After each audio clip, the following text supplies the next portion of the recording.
হর মহাদেব। শ্রাবণের চতুর্থ ও শেষ সোমবারের শুভ যোগে শিব ভক্তরা হয়ে উঠবেন আরও বেশি শক্তিশালী। পুজোর সঠিক ও শুভ সময় কখন থাকছে? শেষ সোমবারে নিজেদের মনস্কামনা পূরণের জন্য সব পরিবারে এই উপকরণগুলো দিয়ে করুন শিবলিঙ্গে অভিষেক।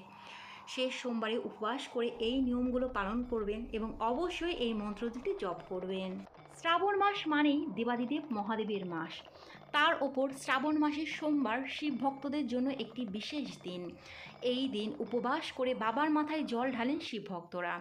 কথিত রয়েছে এই দিন শিবের মাথায় জল ঢাললে সমস্ত মনোবাঞ্ছা পূর্ণ হয়। এবছর শ্রাবণ মাসের চতুর্থ ও শেষ সোমবার পড়েছে ইংরাজির 11ই অগস্ট 2025 সাল, বাংলার 25শে শ্রাবণ 1432 বঙ্গাব্দ। এই দিন অমৃতকাল শুরু হবে সকাল 5টা 44 মিনিট থেকে এবং থাকবে 7টা 25 মিনিট পর্যন্ত। শুভকাল